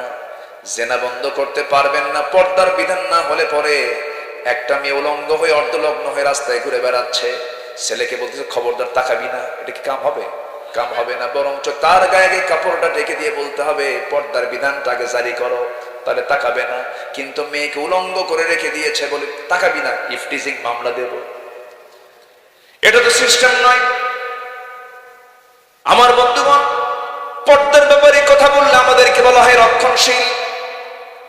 মদ এমন একটি গুনার নাম, রাসূল নিজে বলেছেন, আল খামরু উম্মুল খাবাইস। মদ হলো সমস্ত পাপের মা, সমস্ত পাপের মা। রাসূল বলে দিয়েছেন, পাপ, সমস্ত পাপের মা কেমনে হয় দেখেন। কোন এক আল্লাহওয়ালা, কোন এক আল্লাহর ওলি এক নগরে বসবাস করতেন। ওই নগরী একজন জঘন্য চরিত্রহীনা নারীর বসবাস ছিল, পতিতা নারীর বসবাস ছিল। সেই মহিলা টার্গেট করলো, জীবনে বহু হাজারো পুরুষের জীবন নষ্ট করেছি, এই আল্লাহর ওলিকে টার্গেট করলাম। টার্গেট করে কোন একদিন বেকায়দার মধ্যে ফেলে দিয়া তাকে একাকী ঘরের মধ্যে তুলে ফেলেছে। বলতেছে, শোনো, তুমি কে আমি চিনি, আমাকে তুমি চিনতে পারো নাই, তবে আমি হলাম এই নগরের সবচেয়ে খারাপ একজন নারী, পতিতা নারী। তুমি যদি আমার 3টা কথা ফলো করো, তুমি নিরাপদ, আমি তোমাকে বিপদে ফেলবো না। 3টার যে কোনো একটা তুমি আমার ফলো করবে, নচেত আমি একটা এমন চিল্লানি মারবো, শহরের নগরের সমস্ত লোক এসে তোমাকে এই অবস্থায় দেখলে তোমার মান সম্মান ডুবে যাবে। এই 3টা কাজের 1 নাম্বার কাজ হলো, এই যে মদের বোতল, এখান থেকে 1 ঢোক তোমাকে খেতে হবে, ছেড়ে দেব, অথবা আমার সঙ্গে জেনা করতে হবে। নাম্বার 2। নাম্বার 3, এই যে শিশু বসে আছে একে খুন করতে হবে। আল্লাহওয়ালা মনে মনে চিন্তা করে, খুন তো প্রশ্নই আসে না, কাতালান নাস জামিআ, একটা মানুষকে মেরে ফেলা মানে গোটা বিশ্বের মানুষকে মেরে ফেলে দেওয়া, এটা সম্ভব না। জেনা করলে কি ইমান থাকে না? এটাও সম্ভব নয়। মদের বোতলের দিকে বারবার তাকায় মনে মনে চিন্তা করে, যদিও গুনার কাজ, আমাকে তো বাঁচাও দরকার। এটাকে তিনি দুর্বল মনে করলেন, তিনটার মধ্যে দুর্বল মনে করলেন। যখন তিনি মদের বোতলটা খুলে যখন একটা ঢোক মেরে দিয়েছেন, তাল না মাতাল? আসতে কয়, মানুষ মদ খেলে তাল হয় না মাতাল হয়? মাতাল হয়ে যায়। কোন এক বেচিনে মদ খায়া রাত 3টার দিকে গেছে বাড়ির সামনে, বাড়ির সামনে দাঁড়ায়া বউকে ডাক দেয়। বউ ডাক শুনি ভাবছে যে আমার স্বামী রাত 3টার দিকে আসা মানে খাইছে কিছু নাকি। বউ তো জানে স্বামীর রিপোর্টটা কি। আচ্ছা, স্বামীর খবর সবচেয়ে পৃথিবীতে সবার আগে বেশি বোঝে কে? স্ত্রী। স্ত্রীর খবর সবার আগে বেশি বোঝে কে? স্বামী। দেখেন আল্লাহ তাআলা বলছেন, হুন্না লিবাসুল লাকুম ওয়া আনতুম লিবাসুল লাহুন্না। বিশাল বিষয়। কিন্তু স্বামী যদি সার্টিফিকেট দেয় আমার বউটা ভালো, আল্লাহ বলবেন ওই বান্দি আমার ভালো। জোরে বলেন সুবহানাল্লাহ। তাহলে সার্টিফিকেট নিতে হবে স্বামীর জন্য কার কাছ থেকে? স্ত্রীর কাছ থেকে। স্ত্রীর জন্য স্বামীর কাছ থেকে। রাসূল নিজেও বলেছেন, আমি সার্টিফিকেট নিয়েছি, আমি আমার বউদের কাছে ভালো। জোরে বলি সুবহানাল্লাহ। বউয়ের কাছে ভালো হওয়া কিন্তু সহজ না। বউয়ের কাছে ভালো হতে হলে একদম রিয়েলি আপনাকে ভালো হতে হবে। মানুষের কাছে ভালো হওয়া যায় মানে পাবলিক ক্যারেক্টার আর পার্সোনাল ক্যারেক্টার, দুই রকম না। বউ পার্সোনাল এবং পাবলিক দুটোই বোঝে। এই জন্য আমাদের সবার চেষ্টা করতে হবে দুনিয়ার কারো কাছে যতটুকু না ভালো আছে, সবচেয়ে বেশি ভালো হতে হবে কার কাছে? স্ত্রীর কাছে ভালো থাকতে হবে। কারণ বউ জানে আমার স্বামী কত নম্বর লুচ্চা। কথা বোঝেন? বউ জানে। আপনি যত বড় বুজুর্গ হন, যদি আপনি বুজুর্গ না হন, রিয়ালি একদম সোজা মুখে বলে ফেলবেন কত নম্বর বুজুর্গ আমার জানা আছে, বসো। কথা বোঝেন না? এটাই। আমার নবীজি কি ব্যক্তিত্ব সম্পন্ন ছিলেন যে তার স্ত্রীরা বলতে বাধ্য হয়েছেন, এমন চরিত্রের মানুষ আমরা দেখি নাই। জোরে বলি সুবহানাল্লাহ। তো বউ এখন রাতের আধারে দরজা খুলতে ভয় পাচ্ছে। রাত 3টায় ও তো মদ খেয়ে আসছে, কি করা যায়? ছেলেটাকে ডাক দিয়ে বলে, আব্বা তুমি একটু ওঠো, তোমার আব্বা আসছে, আমি ভয় পাচ্ছি, চলো একসঙ্গে দরজা খুলি। দরজা খুলতে নিয়ে দেখে চোখ লাল টকটকা। চোখ যদি লাল টকটকা হয় তাহলে কি খাইছে বলেন? আর ঠোঁট যদি কালো কুসকুস হয় তাহলে কি খাইছে? বিড়ি। দেখেন কি সিস্টেম আল্লাহ, একদম মানে ওর মুখে সিল মেরে দিছে। মদ খাবি চোখ লাল হয়ে যাবে, বিড়ি খাবি ঠোঁট কালো হবে, চিহ্নিত করে দিয়েছেন আল্লাহ তাআলা, তাই না? বালা মান কাসাবা সাইয়্যাতান ওয়া আহাতাত বিহি খাতিআতুহু। আমি আয়াতের উপরে এর আগে এখানে আলোচনা করেছি, আমার মনে আছে। তো এখন দরজা খোলা মাত্রই চোখ লাল টকটকা। বইয়ের দিকে তাকায়া বলতেছে, আম্মা আসসালামু আলাইকুম। বউ কয়, হাই রে আমার পোড়া কপাল রে, তোমার কি একটু হুঁশ হলো না? যুবক ছেলের সামনে দাঁড়ায় আছে, তার সামনে তুমি আমার আম্মা বলে ডাকো? এরকম বেকুবি আচরণ করে নাকি? আমি তোমার কি একটু বোঝো না, একটু হুঁশ নাই তোমার? এই যে একটা ছেলে দাঁড়ানো, ছেলের দিকে তাকায়া বলে, দুলা ভাই আসসালামু আলাইকুম। কি কথা কি বুঝতেছেন? তাহলে দোষ কি ওর? কিন্তু ওকে মাতাল করে দিল কি? কি মাতাল করে দিল? মদ ওকে মাতাল করে দিয়েছে। আল্লাহ তাআলা মদ ১৫০০ বছর আগে হারাম করে দিলেন। আজ পর্যন্ত আমার দেশে ৭১ দেশ স্বাধীন হলো, আজকে ২০২৪। চুয়াডাঙ্গার দর্শনায় কেরুয়ান কং, ওখানে মদ বানায়। গত বছর, আগের বছর, তার আগের বছর, কয়েক বছর যাবত ওই মদ বিক্রি করে বেশ কিছু টাকা কামাই হচ্ছে, আলহামদুলিল্লাহ। কি কইছেন আপনি? নাউজুবিল্লাহ কইছেন না আলহামদুলিল্লাহ কইছেন? নাউজুবিল্লাহ কইছেন? যাক, আমার কোথায় আছে বলে কথা বলবো, কোনো সমস্যা নাই তো? জোরে বলি ইনশাআল্লাহ।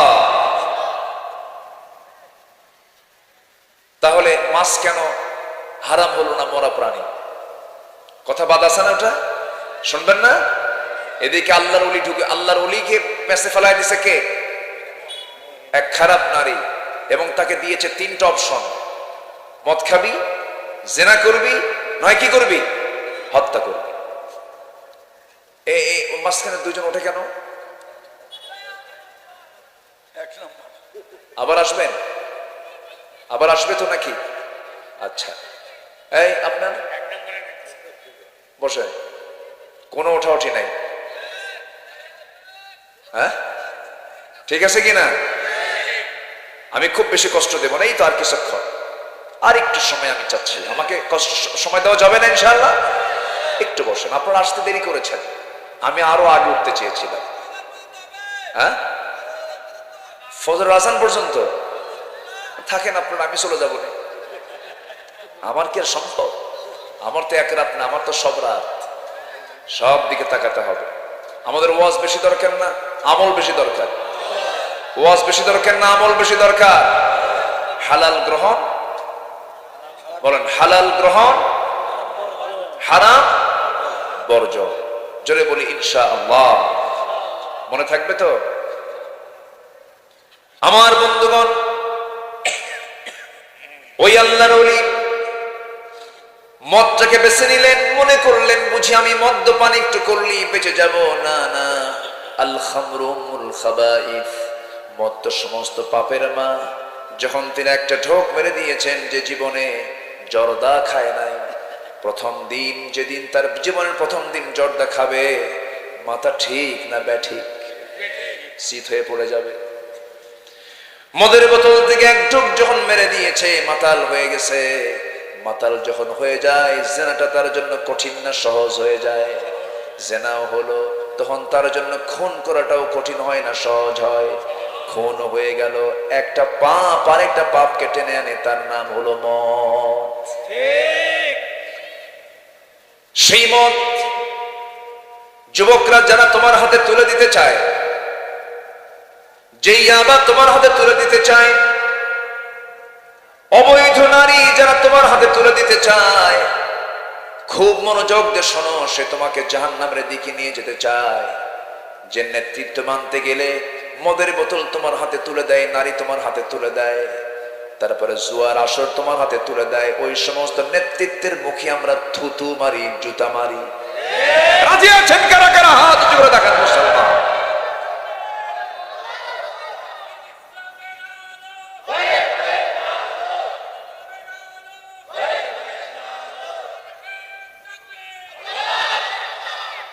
আমার নেতা, তোমার নেতা, লিল্লাহে তাকবীর, নারায়ে তাকবীর। নেতা একজন, নেতা কয়জন?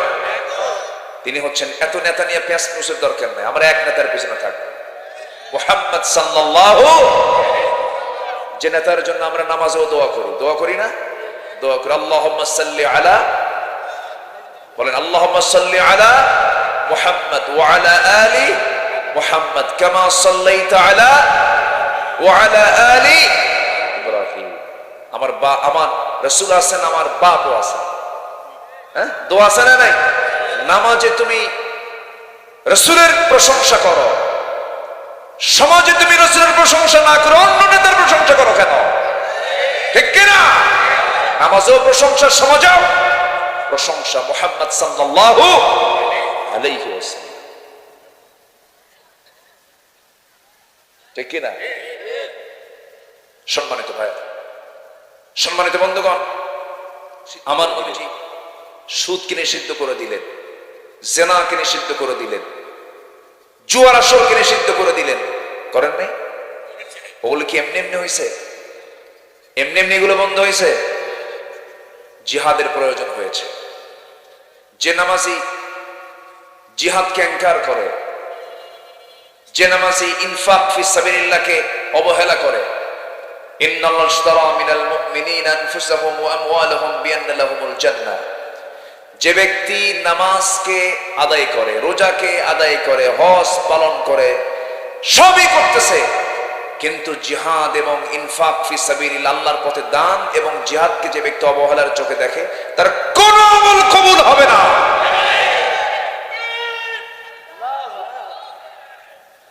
সম্মানিত ভাইয়েরা, আল্লাহ তুমি সবাইকে বোঝার তৌফিক দাও।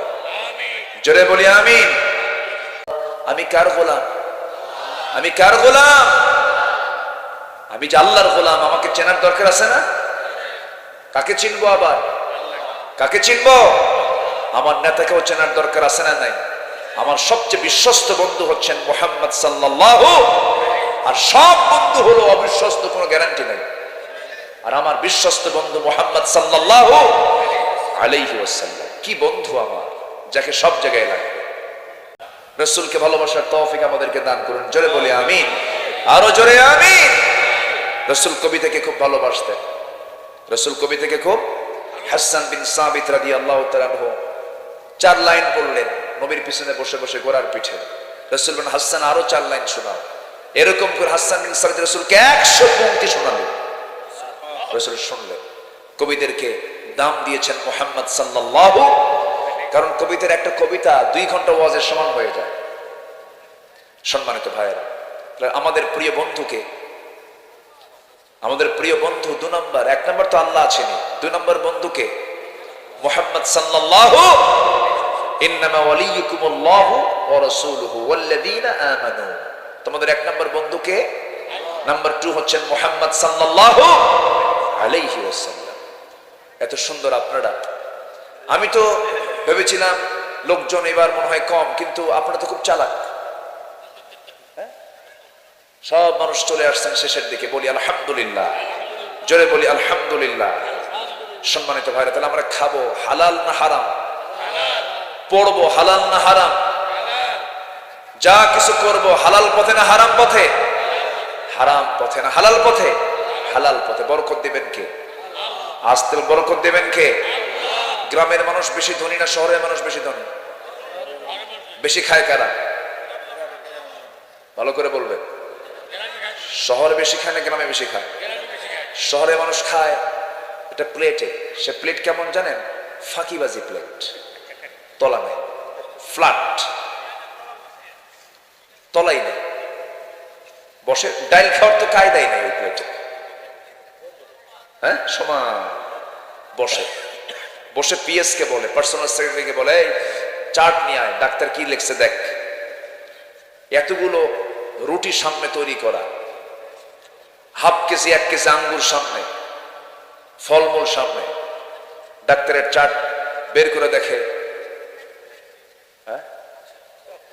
5 গ্রাম রুটি, কয়েক 5 গ্রাম রুটি আর আঙ্গুর খেতে হবে 1.5টা। কয়টা? 1.5টা। একটা খাওয়ার পর আর হাফ খেতে হবে, আর বাকি সময় আঙ্গুরের দিকে চায় থাকতে হবে ফকিরের মতো। কি কথা বলেন? 1000 কোটি টাকার মালিক, কিন্তু 1 কেজি আঙ্গুর সামনে ডিসপ্লে করা, খাচ্ছে কয়টা? 1.5টা। 2টা খাওয়ারও কায়দা নাই।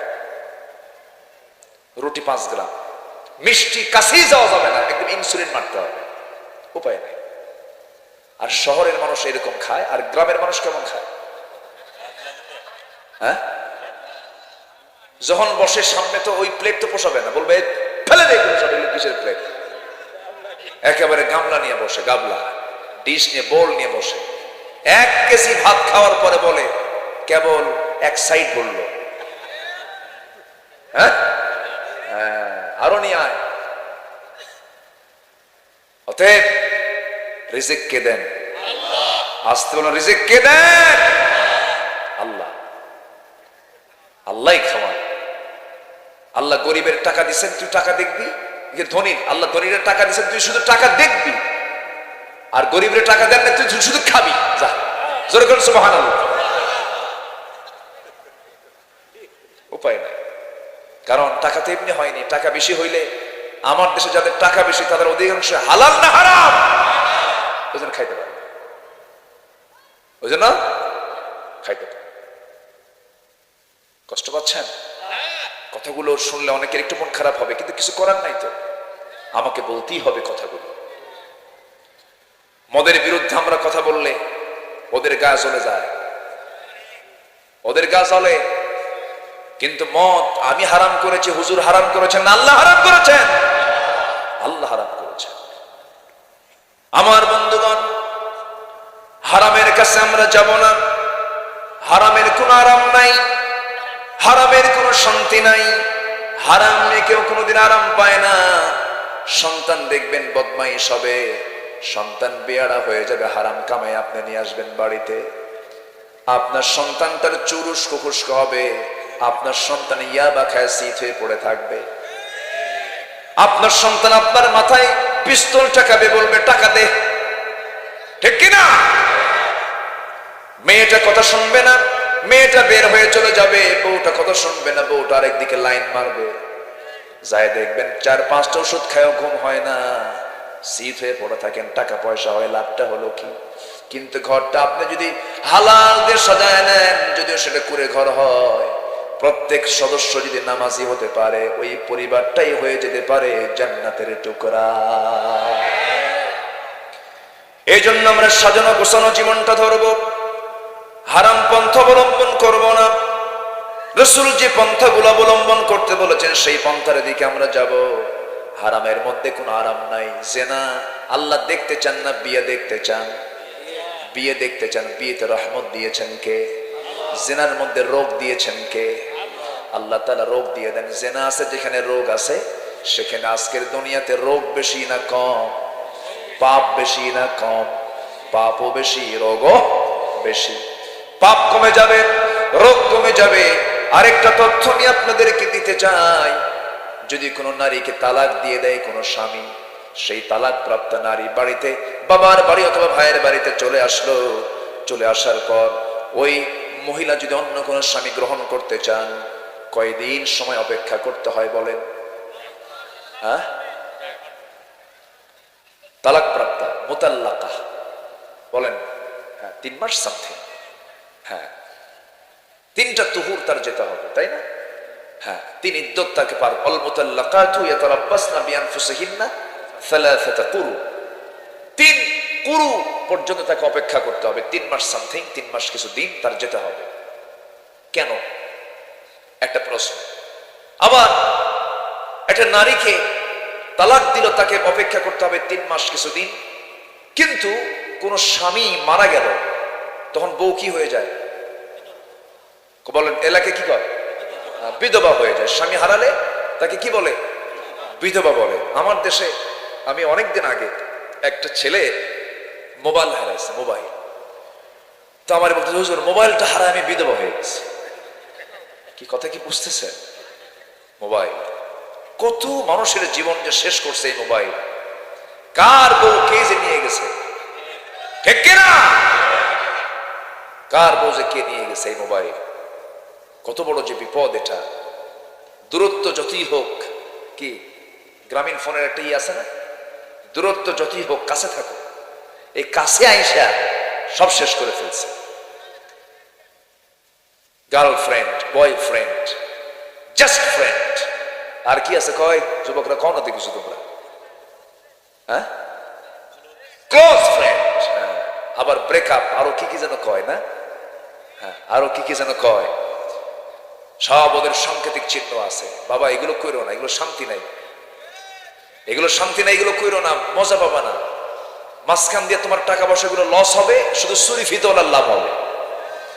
দিন শেষে সব বিয়োগ, তোমার জন্য মাইনাস। জীবন যৌবন সব নষ্ট হয়ে যাবে, কোনো লাভ তুমি করতে পারবা না। ওইদিকে যাবা না, পিছনের দরজাটা না গিয়ে পুরুষের মতো, ইমানদারের মতো সামনের দরজা দিয়ে বিয়ে করতে যাবে। লুকোচুরি করতে যাবা কেন? ওই পুকুর পাড়, ওই কবুতরের ঘর, এগুলো আগাম কুগাম করার কি দরকার? একদম ডাইরেক্ট বৈধ পন্থা অবলম্বন করবা, তোমার ঘরে আল্লাহর ওলির জন্ম হবে। আর আকাম কুকাম করবা, তোমার ঘরে চোর জন্ম নেবে। কি কথা কি বোঝা গেল? শান্তি পাবা। তাহলে বিধবা নারীর অপেক্ষা করতে হয় কয় মাস? বিধবা নারী 4 মাস 10 দিন। আরবাআতু আশহুরিন ওয়া আশরা, 4 মাস 10 দিন। কেন? এর কারণটা কি? আল্লাহ তাআলা কেন দেরি করতে বলেছেন? পুরুষের ক্ষেত্রে কিন্তু কোনো লেট নাই। মায়েরা মাহফিল আসছেন কিনা জানি না, আমার মার আপনারা মনোযোগ দিয়ে শোনেন, কথাগুলো দেখুন। না মানলে আপনি রোগী হয়ে যাবেন, পুরুষরা রোগী হয়ে যাবে। তালাক প্রাপ্ত নারীর জন্য 3 মাস, বিধবা নারীর জন্য 4 মাস আল্লাহ তাআলা অপেক্ষা করতে বললেন। ও নারী, তুমি তালাক প্রাপ্ত হয়েছো, বিধবা হয়েছো, তোমাকে 3 মাস, তোমাকে 4 মাস অপেক্ষা করতে হবে। এর কারণ হলো স্বামী হল, পুরুষরা হলো দেবার জাতি, মেয়েরা হলো নেবার জাতি। মেয়েরা হলো রিসিভ করবে, পুরুষরা হলো এটাকে গিফট করবে, দেবে। পুরুষের কাছ থেকে আসা স্বামী স্ত্রী যখন ইন্টারকোর্স কমপ্লিট হয়ে যায়, স্বামীর স্পার্ম যখন স্ত্রী জরায়ুতে প্রবিষ্ট হয়ে যায়, যে প্রোটিন এবং যে ব্যাকটেরিয়া গুলো স্ত্রী বহন করে, মাথা থেকে পা পর্যন্ত তা প্রভাবিত হয়, তার দেহের মধ্যে এটা চলতে থাকে, ঘুরতে থাকে। এই ব্যাকটেরিয়া এবং প্রোটিন গুলো তার দেহের ভিতরে যে অবস্থান করে, 3 মাস পর্যন্ত তাকে অপেক্ষা করতে হবে। এই জন্য 1 মাসে 30% তার শরীর থেকে বের হয়ে যায়, 2 মাসে তার 60% শরীর থেকে বের হয়ে যায়, 3 মাস আর কিছুদিন অপেক্ষা করলে পরে 100% সেই প্রোটিন এবং সেই ব্যাকটেরিয়াগুলো তার শরীর থেকে বের হয়ে যায়। যদি কোনো মহিলা এই 3 মাস সামথিং সময়টা অপেক্ষা না করে যদি এই অবস্থায় যদি অন্য কোনো পুরুষকে গ্রহণ করে, ডাবল ব্যাকটেরিয়া, ডাবল প্রোটিন তার শরীরে বহন করবে, মারাত্মক রোগ সৃষ্টি হয়ে যাবে, সমাজে মহামারী দেখা দেবে। যেরকম মহামারী দেখা দিয়েছিল ওই সমস্ত আফ্রিকান দেশগুলোতে, এইডস এর নাম শুনছেন কিনা জানি না, HIV রোগগুলো শুনেছেন অবশ্যই, গনোরিয়া, সিফিলিস, এই সমস্ত রোগের মূল কারণ হলো অবাধ যৌনাচার, নিয়ন্ত্রণহীন যৌনাচার। আল্লাহ তাআলা কি সুন্দর সিস্টেম দিয়েছেন। পশ্চিমা কিছু চিকিৎসকরা গবেষণা চালিয়েছেন 2টা আয়াতের উপরে, গবেষণা করে করে চিন্তা করে দেখেছেন, আরে এত সুন্দর সিস্টেম, এত সুন্দর পদ্ধতি, 3 মাস অপেক্ষা করতে বলা হলো কেন? শরীর থেকে ব্যাকটেরিয়া, প্রোটিন গুলো শরীর থেকে বের হতে 3 মাস পর্যন্ত সময় লাগে। এই জন্য তালাকপ্রাপ্ত নারীকে 3 মাস অপেক্ষা করতে বলেছেন। বিধবা নারীকে 4 মাস 10 দিন কেন অপেক্ষা করতে বললেন? তালাক যখন হয়ে যায়, ঘৃণার সঙ্গে তালাক হয়, এখানে মোহাব্বত কাজ করে না, প্রচন্ড রাগ হয়, স্বামীর প্রতি প্রচন্ড ঘৃণা জন্ম নেয়, এই জন্য তার শরীর থেকে তাড়াতাড়ি বের হয়ে যায়।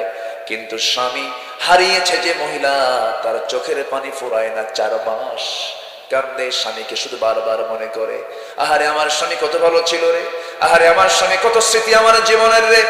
এইরকম করে স্বামীর চিন্তা করতে থাকে। যখন স্বামীর প্রতি মায়া মহব্বতটা বেড়ে যায়, স্বামীর পক্ষ থেকে তার শরীরে জমা থাকে সেই ব্যাকটেরিয়া, প্রোটিন গুলো যেতে এই মহব্বতের কারণে আরো 1টা মাস সময় বেশি লেগে যায়।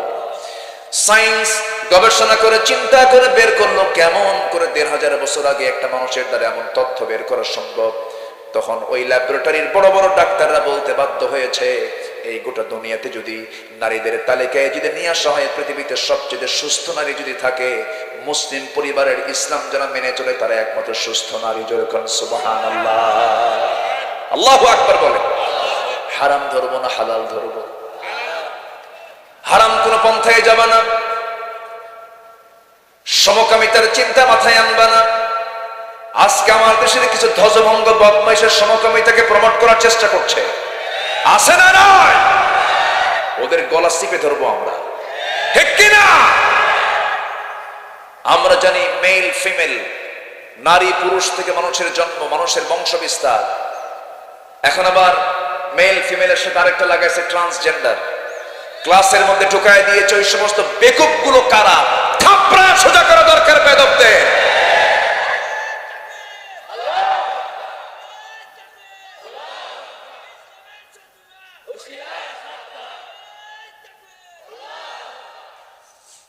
আমার বন্ধুগণ, যারা হিজরা, আমরা তাদেরকে সম্মান করব, তাদের ব্যাপারে আমার কোনো ক্লেম নেই।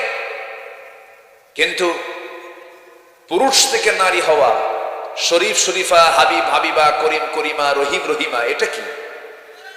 ওরা কোনোদিন সন্তান জন্ম দিতে পারবে? ওদের ঔরসে কোনো সন্তান আসতে পারে? এত বড় একটা অপরাধ, এই অপরাধের পিছনে যারা মদত যোগাচ্ছে অবশ্যই তারা ইসলামের দুশমন, কোরআনের দুশমন, মানবতার দুশমন। এগুলো আমার মনে হয় কি জানেন, যারা এই শরীফা হতে চায় ওদেরকে এই জনপদ থেকে ওদেরকে একটা ভিন্ন গ্রহে পাঠায় দেওয়া দরকার। যা তোর ওই জায়গায় থাকতো, ওদের তার সন্তানাদি হবে না, ওখানে পুরে মরত। এই সমকামিতার স্টার্টিং করেছিল কওমে লূত, যারা জর্দান গেছেন। জর্দানের নাম শুনেন নাই? জর্দানের ডেড সি এলাকা আছে, মৃত সাগর। যে ডেড সি এলাকা হলো ফি আদনাল আরদ। কোরআনে কারীম আল্লাহ তাআলা বলেছেন পৃথিবীর সবচেয়ে নিম্নাঞ্চল এলাকা হলো জর্দানের ডেড সি এলাকাগুলো। ওটা ডেড সি ছিল না, ওটা নিম্ন ছিল, ওটা উঁচু ছিল। কিন্তু লূত আলাইহিস সালামের কওমরা তারা এই সমকামিতায় অভ্যস্ত হয়ে পড়েছিল। পুরুষ পুরুষে বিয়া, নারী নারীতে বিয়া, যেরকম নাউজুবিল্লাহ। পুরুষ পুরুষের প্রতি আসক্ত হয়ে যাওয়া, এটা মারাত্মক বিকৃত যৌনাচার। ইউরোপ আমেরিকার বহু দেশে সমকামিতার আইনকে পাশ করা হয়েছে, ভারতেও চেষ্টা চালানো হচ্ছে। আমার দেশেও কিছু বদমাইশ তারা মাথায় চিন্তা করছে, বাস্তবায়ন হতে দেওয়া যাবে না, নচেত ভবিষ্যৎটা হয়ে যাবে অন্ধকার। আপনার কোনো প্রজন্ম থাকবে না। এরা মানবতাকে ধ্বংস করতে চায়। সেন্সি যথেষ্ট। সম্মানিত ভাইয়েরা, ইসলাম যা বলে বান্দার অকল্যাণ না কল্যাণ, বান্দার অকল্যাণ না কল্যাণ, আমরা খেয়াল রাখবো। ইসলামকে মাইনাস করে কোনো কাজ করা যাবে।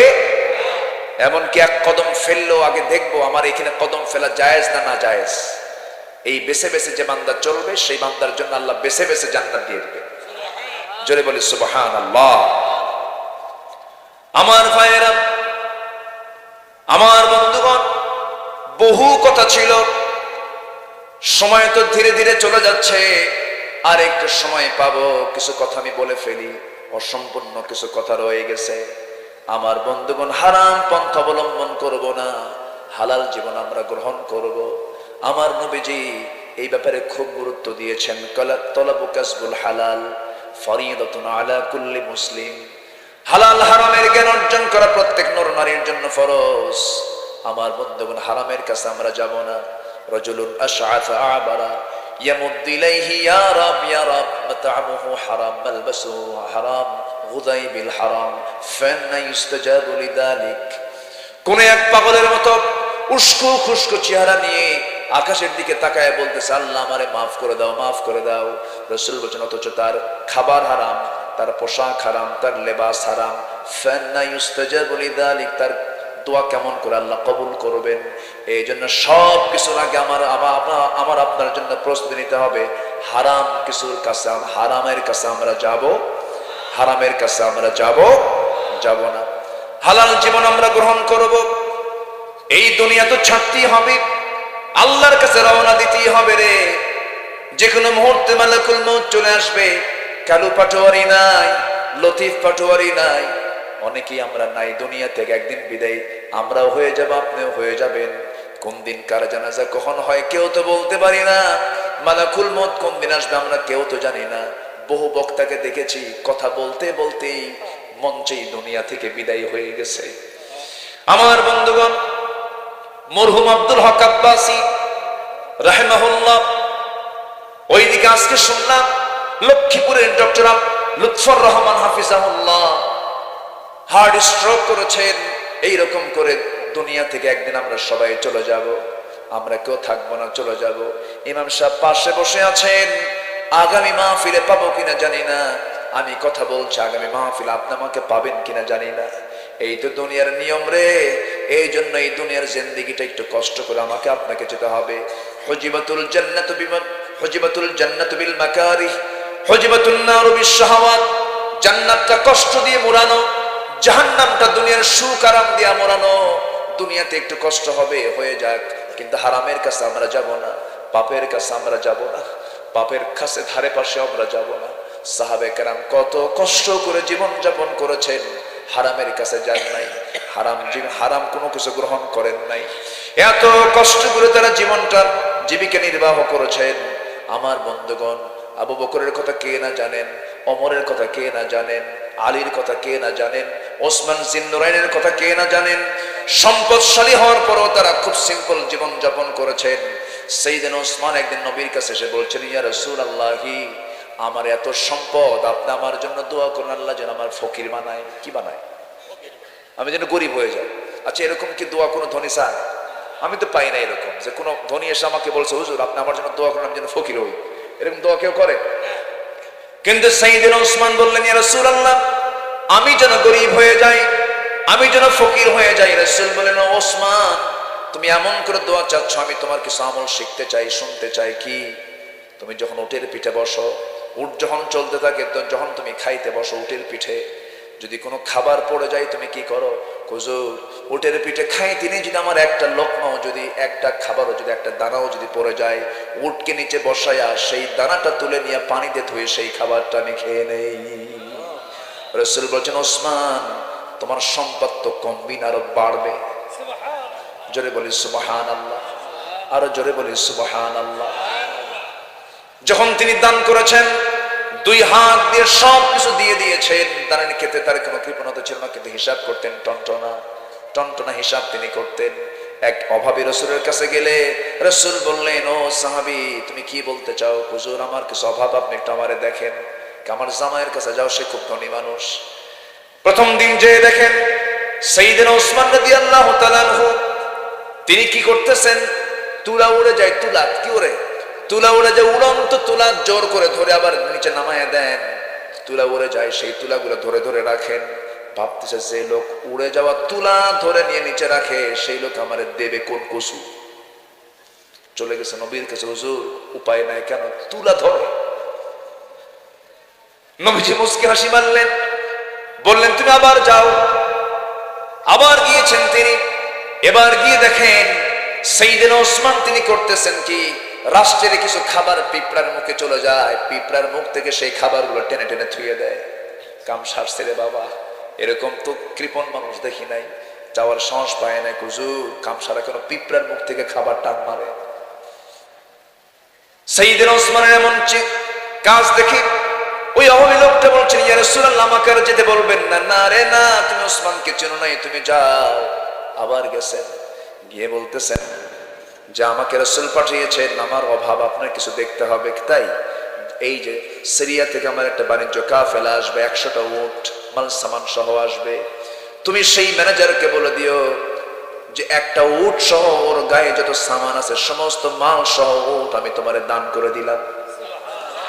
ম্যানেজারকে বললেন, ম্যানেজার বলতেছে, আমি এখন তোমাকে দিতে পারবো না। কেন? এই জন্য দেওয়া যাবে না, হিসাবটা ক্লোজ করে এরপরে দিতে হবে, অনেক কিছু হিসাব আছে এখানে। টোটাল 100টা উটের সামান সহ সব হিসাবটা ক্লোজ করার পর আমি তোমাকে একটা উট সহ সামান দেবো, এর আগে আমি দেবো না। এবারে সে বলতেছে, সাইয়েদনা ওসমান, আমার প্রচন্ড অভাব, সে তো সব হিসাব ক্লোজ করার পরে দিতে চায়। সাইয়েদনা ওসমান বলেন, যাও গিয়ে বলো হিসাব করার দরকার নাই, আমি তোমাকে 100 উট সামান সহ সব দিয়ে দিলাম, যা। যেরকম সুবহানাল্লাহ। আমার বন্ধুগণ, এক একটা সাহাবী এক একটা ইউনিভার্সিটি। একটা সাহাবীর জীবন যদি কেউ ফলো করে সে জান্নাতি। আল্লাহু আকবার। এক একটা সাহাবী এক একটা ইউনিভার্সিটি। কি পরিমাণ যোগ্যতা আল্লাহ তাআলা তাদেরকে দান করেছেন, কি সম্মান আল্লাহ তাদেরকে দান, কি সম্মান আল্লাহ তাদেরকে দিয়েছেন। আহারে, ওমরের মতো মানুষ, কত বড় একজন শাসক, কি সিম্পল জীবন তিনি গ্রহণ করেছেন, কি সিম্পল জীবন তিনি ক্রিয়েট করেছেন। সাধারণ জীবন যাপন করতেন, সারা জীবন তাকে কোনোদিন নতুন কাপড় দেখা যায় না। জুব্বার পিছনে তালি দেওয়া বলা হলো ওমর, জুব্বার পিছনে তালি দেওয়া, উন্নত জীবন গ্রহণ করা দরকার। তার মেয়ে বলে, আম্মা জান আয়েশা সিদ্দিকা বলেন, ওমরে ফারুক খেপে গিয়ে রেগে গিয়ে বলছে, নবীর বউ তোমরা নবীর স্ত্রী হওয়ার পর তোমরা আমাকে কেমন করে বলো? আয়েশা রে, আমার বউ আমার মেয়ে হাফসা, তুমি কেমন করে বলো? তুমি আমার মেয়ে হয়ে, নবীর বউ হয়ে তুমি এমন কথা কেমন করে বলো? আমার নবীজি রাতের বেলা বিছনার চাদর না পায়া জুব্বাটাকে চাদর বানায় তার উপরে গোটা রাত কাটিয়ে দিয়েছেন। আমার নবী যদি তার নবুয়তের জিন্দেগিতে কেমন সিম্পল জীবন ক্রিয়েট করতে পারেন, আমার কথা বলো কেন? আমার সেরা কাপড় আমার সম্মান বাড়ায় দেয় নাই, আমাকে ভয় করে আমার পোশাক দেখে নয়, কাফের মুশরিকরা আমাকে ভয় করে আমার তাকওয়া দেখে। জোরে কান সুবহানাল্লাহ। তারা শাসন করেছেন কার ভয়ে? আসতে বলবেন না, কার ভয়ে? ওমরে ফারুক হাওমাও করে কাঁদতেন কার কাছে? আল্লাহর কাছে কাঁদতেন। হাওমা করে তিনি কাঁদতেন, শিশুর মতো তিনি কাঁদতেন। সাইয়েদনা ওমর ফারুকের জীবনটা এত সহি ছিল যে ওমর রাদিয়াল্লাহু আনহু একদিন পরিবারের পানির জন্য তিনি কূপের কাছে গেছেন। কূপের ভিতর থেকে তিনি পানি তুলে আনতেছেন, পানি তুললেন, পানি তুলে মাথায় ভরিয়ে তিনি নিয়ে আসতেছেন বাড়িতে। পান করার জন্য পানি তিনি কলসিতে ভরায় নিয়ে আসতেছেন। একজন প্রশ্নকারী এসে বলতেছে, ওমর একটা প্রশ্ন ছিল। কি প্রশ্ন বলো? মাথায় কলসি রেখে কি কথা বলা যায় নাকি? একটু মাটিতে রেখে দেন। সাইয়েদনা ওমর ফারুক রাদিয়াল্লাহু তাআলা আনহু মাথার কলসি মাটিতে না রেখে করলেন কি? হাঁটুতে রেখে দিয়ে বলছেন, কি প্রশ্ন করবে বলো? সঙ্গে সঙ্গে বলতেছে, আপনি তো মাথায় রাখছিলেন ভালোই ছিল, হাঁটুতে রাখলে কষ্ট আরো বেশি হবে, দয়া করে মাটিতে রেখে দেন, এরপরে প্রশ্ন করি। তিনি বলছেন, না রে না, এই কলসি মাটিতে আমি কখনো রাখতে পারবো না, কারণ মাটি হলো শুকনা, কলসির তলা হলো ভিজা। সুবহানাল্লাহ বলবেন না? হালাল হারামের চিন্তা আছে না নাই? আসতে বলবেন না, আছে না নাই? আচ্ছা, কলসির তলা হলো ভিজা, জমিনটা হলো শুকনা।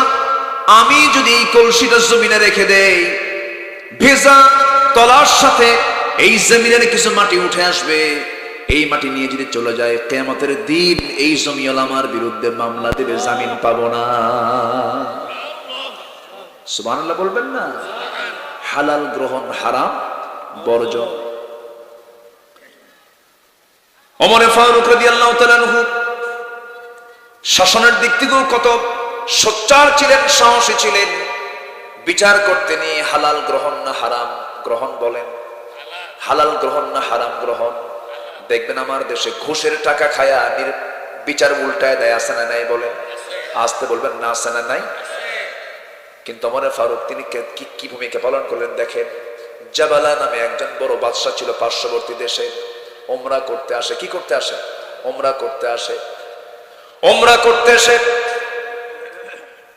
তোয়াফ করতেছে। তোয়াফ করার মাঝে ইহরামের কাপড়ের সঙ্গে একজন সাধারণ একজন নাগরিক, মুসলিম নাগরিকের পায়ের সঙ্গে প্যাঁচ লেগে ইহরামের কাপড়টা তার শরীর থেকে পড়ে যায়।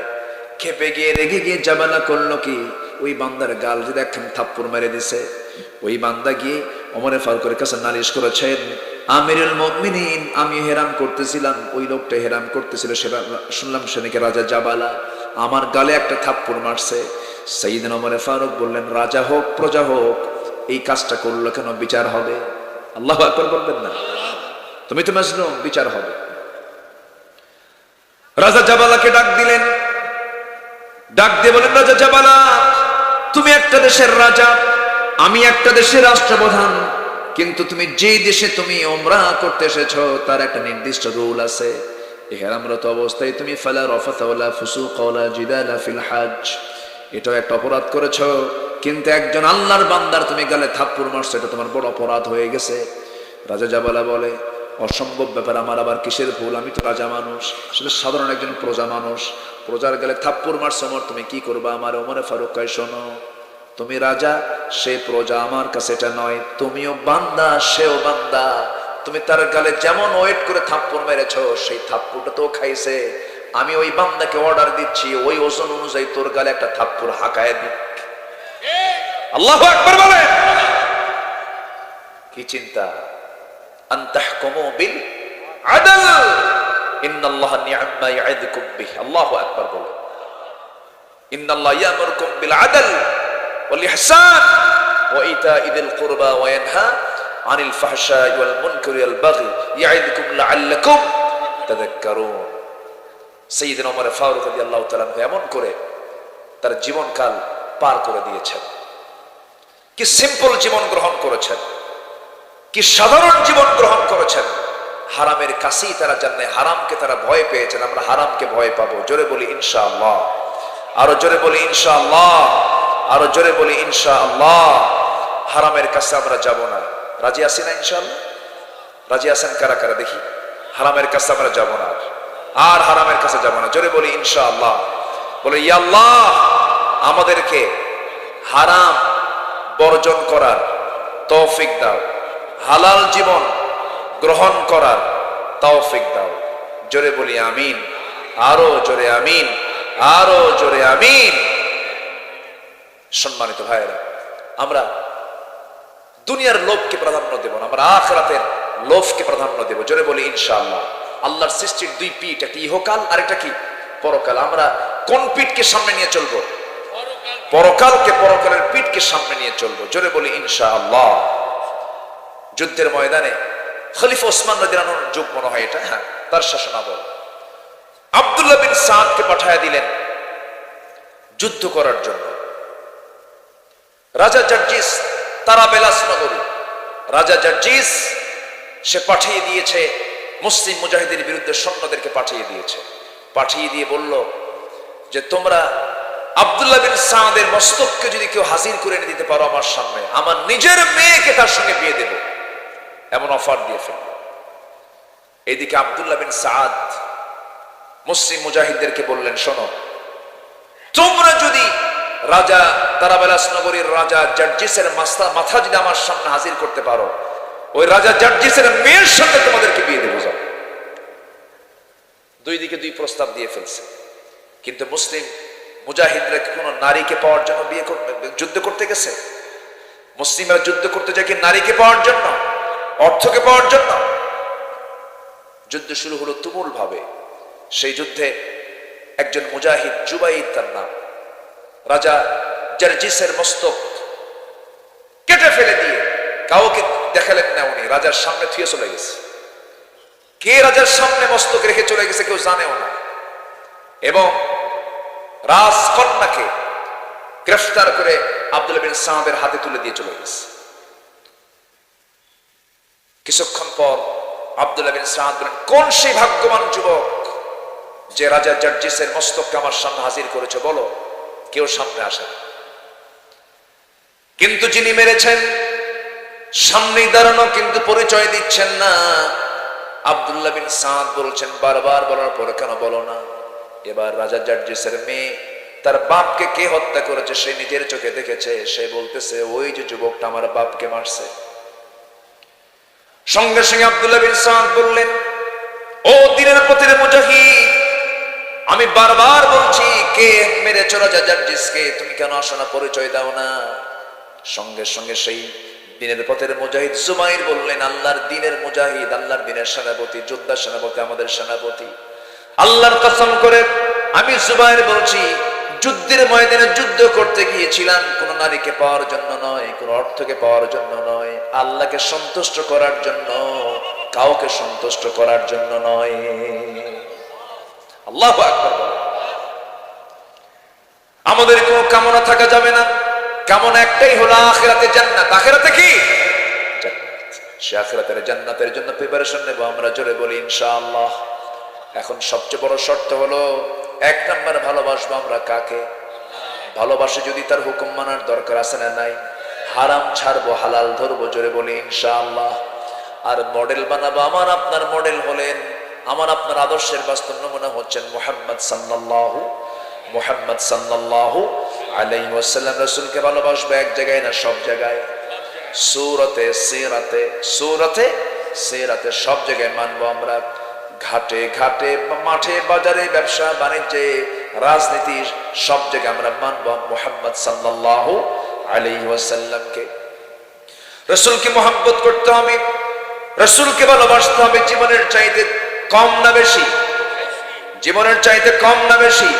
আমি আমার জীবনে ক্ষুদ্র স্টাডি করে ভাঙ্গাচোরা যে গবেষণাগুলো করেছি, আমার কাছে মনে হয় এই পৃথিবীতে নবীদের পরে সাহাবীদের স্থান কেন হলো, সাহাবীদের মর্যাদা কেন হলো, এর অন্যতম এক নাম্বার কারণ হলো তারা সত্যিকারই রাসূলকে তাদের জীবনের চাইতে বেশি ভালোবেসেছে।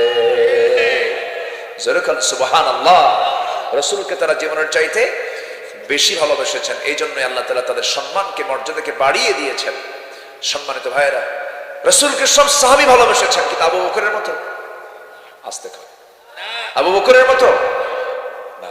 সব সাহাবী ছিলেন, কিন্তু সবে আবু বকর না, সবে ওমর না।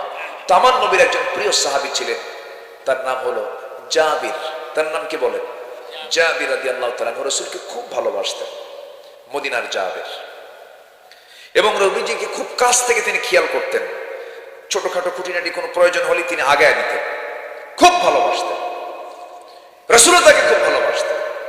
তো মদিনায় ফেরার পথে, কোন একটা সফর থেকে ফেরার পথে আমার রাসূল দেখতে পেলেন জাবিরের ঘোড়া উটটা ছিল হলো বুড়া, উটটা ছিল কি বুড়া, তো বুড়া উট চলে না। আবার জাবির মুখ ফুটিয়ে বললেন, ইয়া রাসূলুল্লাহ সাল্লাল্লাহু আলাইহি ওয়াসাল্লাম, আমার উটটা বুড়া, সবাই তো আগে আগে চলে যাচ্ছে মদিনা, আমার উট তো চলে না হুজুর, আপনি আমার জন্য একটু দোয়া করে দেন।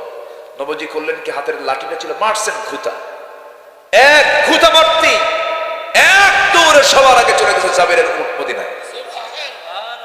খুব খুশি সাইয়েদনা জাবির বলেন, হুজুর আমি খুব খুশি হয়েছি, আপনার ঘুতাতে আমার বরকত হয়েছে। নবীজি বললেন, উটটা বেচবা আমার কাছে, উটটা বেচে দাও। হুজুর আপনি লিখে আমি আর না করতে পারি, নেন এই যে নাও টাকা, উটটা দাও আমার কাছে। রাসূল উটটা কিনলেন, কেনার পর পরই বলছেন, জাবির তুমি আমাকে না খুব ভালোবাসো, তোমার উট আমি নেব, এটা কেমন হয়? টাকা যখন দিছি উটও তোমারে দিয়ে দিলাম, যাও। যেরকম সুবহানাল্লাহ, নবীজি সবার ক্ষেত্রে উদার ছিল। এরপরে বাপ ঋণ করে দুনিয়া থেকে বিদায় নিয়েছেন। সাহাবী এসে বলতে, হুজুর আমার আব্বার তো ঋণ, সব ঋণদাতা বাড়িতে এসে বসে আছে, এখন কি করা যায়? তোমার বাবার ঋণের দায়িত্ব, ঋণ পরিশোধের দায়িত্ব আমি রাসূল নিজে নিয়ে নিলাম, যাও। বিশ্ব নবী, মানবতার নবী। হুজুর কেমনে কি করব? তোমার কি আছে কও। হুজুর একটা বাগান আছে খেজুরের, কিন্তু খেজুর নাই, কামারে নিয়ে যাও। আমার নবীজি গেলেন, একদিক থেকে শুরু করলেন হাঁটা, আরেক দিকে বের হয়ে গেলেন। এত খেজুর ধরছে, খেজুর পেয়েছে, সব ঋণ শোধ, আরো অর্ধেক খেজুর পড়ে আছে বাগানে।